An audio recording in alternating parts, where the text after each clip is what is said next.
આ ખેડૂતોને તકલીફ છે ને ડીઝલની પડે છે, બીજો કોઈ પ્રશ્ન નથી. અને અત્યારે શું છે, ખેડૂતોને કલ્ટી ને ટ્રેક્ટર બધા બહુ મારવાના થાય છે, એના માટે ખેડૂતો લાચાર છે. ના કોઈ જગ્યાએ બધી જગ્યાએ આવે ડીઝલ તો આવે છે, પણ આવી લાઈનો જ પડવું પડે છે. હવે લાઈનમાં પડે, કદાચ ના બી મળે, કદાચ મળી જાય, એનું કોઈ નક્કી નહીં. હા, તાપમાં જ ઉભા રહેશે અત્યારે. અમે લગભગ 8 વાગ્યાના ઉભા છે. 50 લીટર ઓછું પડે ડીઝલ, કારણ કે આ ટ્રેક્ટર લઈને આવે તો ડીઝલ આલે, કાર્બોમાં જેટલું જોઈએ એટલું 20 લીટર આલે. બરાબર, 20 લીટરમાં શું થવાનું? ટ્રેક્ટર લાવવાનું નથી પોતાનું, ના પોઈન્ટ આવા જવાનું 5 લીટર ડીઝલ શું પી જાય હે એ પડે. આ કેટલા કલાકથી તમે ઉભા છો લાઈનમાં? 4 કલાક.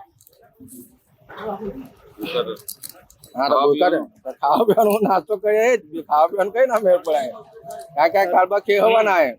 અમે હવારના ઉભર્યા છે કરી લગભગ 7 વાગ્યાના, અને ડીઝલ પૂરતું મળતું નહીં. 2000 નું આવે છે, અને 2000 નું તો અમારે કઈ ધડો નહીં થતો.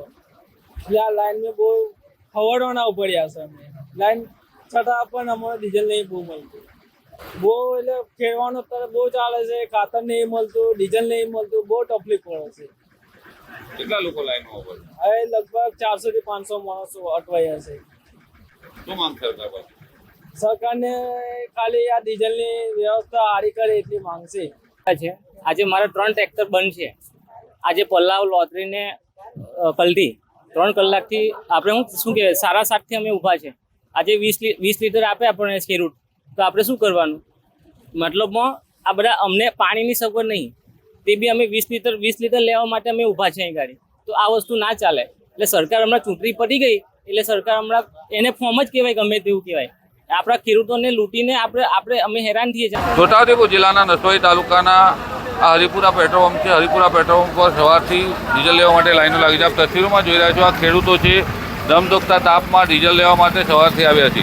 અલગ અલગ ગામોમાં ડીઝલ લેવા માટે ખેડૂતો પંપ પર લાઈનો લગાવે છે. ફક્ત 2000નું ડીઝલ આપવામાં આવતું હોવાથી ખેડૂતોને મુશ્કેલી સર્જાય છે. આ જે લાઈન પડે છે, આવી લાઈનો હરરોજ પડી રહી છે. અલગ અલગ પેટ્રોલ પંપ પર આ રીતના લાઈનો લાગતા ખેડૂતો જે માંગ કરી રહ્યા છે કે અમને ડીઝલ મળવું જોઈએ. ખેતીની સિઝન છે, ખેતરોમાં ખેડાણ કરવાનો સમય ચાલી રહ્યો છે, ત્યારે ડીઝલ ના મળતા લોકો મુશ્કેલીમાં મુકાયા છે.